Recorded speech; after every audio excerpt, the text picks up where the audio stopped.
Guys, ഞാൻ എൻ്റെ study room clean ചെയ്യാൻ പോകുന്നു. കുറേ കാലമായിട്ട് ക്ലീൻ ചെയ്തിട്ടില്ല, ഭയങ്കര വൃത്തികേടായി കിടക്കണം. അപ്പോൾ നമുക്കൊന്ന് പോയി നോക്കാം.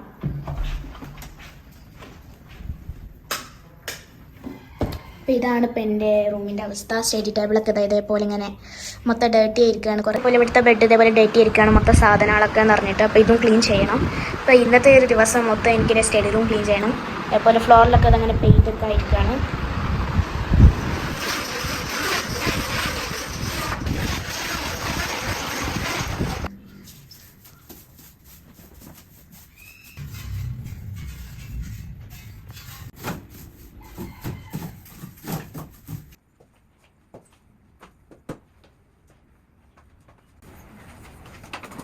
പിന്നെ കട്ടിൻ്റെ അടിയിലൊക്കെ എനിക്ക് ക്ലീൻ ചെയ്യാൻ ഭയങ്കര പേടിയാണ്. അതിൻ്റെ ഇടയിൽ ചിലപ്പോൾ എട്ടുകാലിയൊക്കെ ഉണ്ടാവും. അതുകൊണ്ട് ഞാൻ സൂക്ഷിച്ചിട്ടാണ് ഒക്കെ ചെയ്യുന്നത്.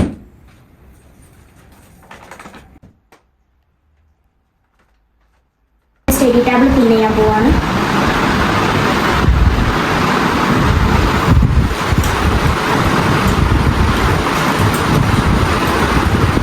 സാധാരണ ഞാൻ ഡെയിലി എൻ്റെ ടാബിളൊക്കെ ക്ലീൻ ചെയ്യാറുണ്ട്. ഇപ്പോൾ പിന്നെ പെയിൻറ് ചെയ്യലും ക്രാഫ്റ്റിലൊക്കെ ആയതുകൊണ്ട് പിന്നെ എനിക്ക് ചെയ്യാൻ ഇവിടെ ടാബിൾ നന്നാക്കാനൊന്നും നേരം കിട്ടാറില്ല. പിന്നെ എനിക്ക് ഹോംവർക്ക് അതൊക്കെ ചെയ്യാനുണ്ടാവും. അതുകൊണ്ട് പിന്നെ നാളെ ചെയ്യാം, മറ്റന്നാൾ എടുത്തൊക്കെ അതിൻ്റെ പിറ്റേന്ന് ക്ലീൻ ചെയ്യാൻ വിചാരിക്കും. പക്ഷെ അതൊന്നും പിന്നെ നടക്കില്ല, ടൈം ഉണ്ടാവില്ല. അങ്ങനെ ഇവിടെ മൊത്തം വൃത്തികേടായി കിടക്കുകയാണ്. പിന്നെ റൂമൊക്കെ ക്ലീൻ ആയി കഴിഞ്ഞാൽ പിന്നെ റൂമൊക്കെ കയറാൻ തന്നെ ഭയങ്കര ഇൻട്രസ്റ്റ് ആണ്. പഠിക്കാനും എഴുതാനൊക്കെ ആണെങ്കിൽ, ഹോംവർക്ക് എഴുതാനൊക്കെ ആണെങ്കിൽ കാണുമ്പോൾ തന്നെ ഭയങ്കര ഇൻട്രസ്റ്റ് ആയിരിക്കും. പിന്നെ റൂം വൃത്തികേടായി കിടക്കുകയാണെങ്കിൽ പിന്നെ റൂമൊക്കെ കയറാനേ തോന്നൂല.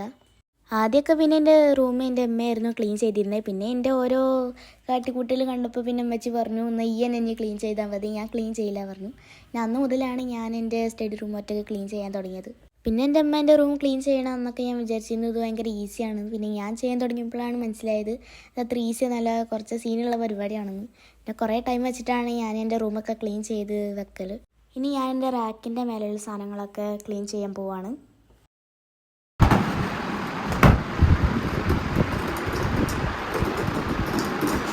പിന്നെ ഈ ബർത്ത്ഡേൻ്റെ ക്യാപ്പ് ഞാനിവിടെ വെറുതെ വെച്ചൊന്നുമല്ല, എനിക്ക് കുറച്ച് ക്രാഫ്റ്റിൻ്റെ ഇതൊക്കെ പരിപാടി ഉണ്ട്. അപ്പം അതിന് വേണ്ടി വെച്ചതായിരുന്നു. പക്ഷെ ഞാൻ ഒന്നിനും എടുത്തിട്ടില്ല. ക്ലീൻ ആക്കും അവിടെ വെക്കും, ക്ലീൻ ആക്കും അവിടെ വെക്കും, അത്രേ ഉള്ളൂ. ഇതെങ്ങനെയുണ്ട് ഗൈസ്? എൻ്റെ അമ്മേൻ്റെ കസിന് പെയിൻറ്റ് ചെയ്തിട്ട് ഗിഫ്റ്റ് എന്നതാണ്. പേര് ഇതവിടെ ഉണ്ട്. ഇത് മുമ്പ് ഞാൻ ആമസോണിൽ നിന്ന് വാങ്ങിച്ചതായിരുന്നു. നല്ല നീളത്തിലുള്ള സ്ഥലം ഉണ്ടെങ്കിൽ ഇതിങ്ങനെ പോകാം. അപ്പോൾ ഇത് നല്ല രസമാണ്. ഞാൻ ചെറിയ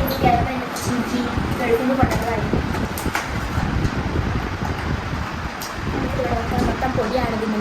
ഞാൻ ഹൈറ്റ് വെക്കാൻ വേണ്ടിയിട്ട് തുണങ്ങാൻ വേണ്ടിയിട്ട് കെട്ടിയതായിരുന്നു. പക്ഷെ ഞാൻ ഹൈറ്റ് ഒന്നും വെച്ചിട്ടില്ല. ഹൈറ്റ് വെക്കാൻ എന്തെങ്കിലും ഐഡിയാസ് നിങ്ങളെടുത്തുണ്ടെങ്കിൽ പറഞ്ഞു തരണം. ഞാൻ ആമസോണിൽ നിന്ന് വാങ്ങിയതായിരുന്നു എൻ്റെ വാൾമേൽ ഹാങ് ചെയ്യാൻ. പക്ഷേ സ്ക്രൂ ചെയ്യണം, അത് ഇച്ചിരി പാടായതുകൊണ്ട് ഞാൻ എൻ്റെ ഇവിടെ ഞാൻ ഹാങ് ചെയ്ത് വെച്ചു.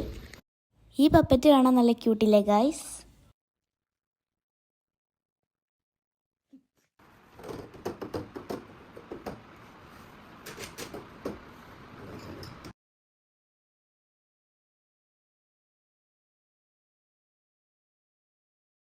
ഇനി ഇത് വിരിച്ചിട്ട് സാധനങ്ങളൊക്കെ അടുക്കി വെക്കട്ടെ.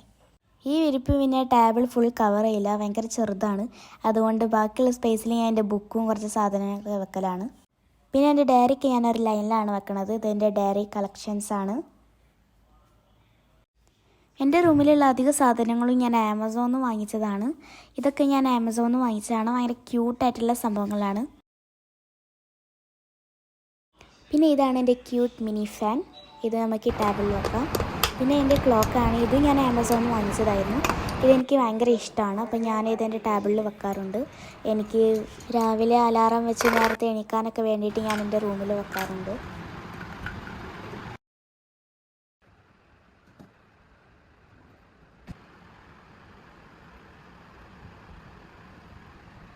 പിന്നെ ഇതെൻ്റെ ഒരു ക്യൂട്ട് ഡോളാണ്. ഇതും ഞാനിവിടെ വെച്ചിട്ടുണ്ട്.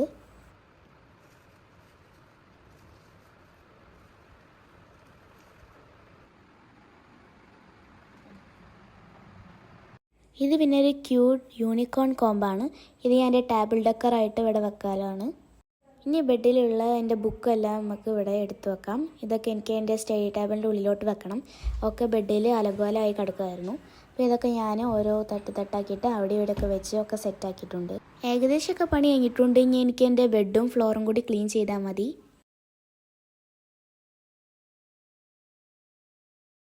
പിന്നെ ഫ്ലോറിലൊക്കെ പെയിൻ്റ് ആയിട്ടുണ്ടായിരുന്നു. ഞാൻ അപ്പം തന്നെ തുടച്ചിട്ടില്ല. അത് എനിക്ക് പിന്നെ അപ്പം ഓരോ പരിപാടിയായി പിന്നെ തുടക്കുക അങ്ങനെയൊക്കെ വിചാരിച്ച് വെച്ചേക്കായിരുന്നു. മൊത്തം പറ്റി പിടിച്ച് നിൽക്കുകയായിരുന്നു.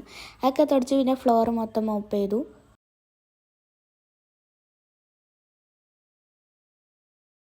പിന്നെ അത് കഴിഞ്ഞ് ഞാൻ എൻ്റെ ബെഡ്ഷീറ്റൊക്കെ മാറ്റി. എൻ്റെ ബെഡിൽ വെക്കുന്ന ഡോൾസൊക്കെ ഞാൻ തിരിച്ചവിടെ തന്നെ വെച്ചു.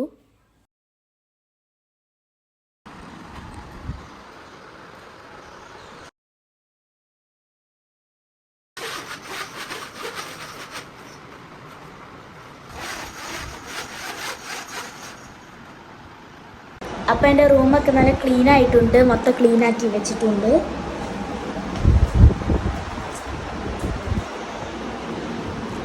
അപ്പോൾ ഇന്നത്തെ വീഡിയോ അത്രേ ഉള്ളൂ. ടാറ്റാ.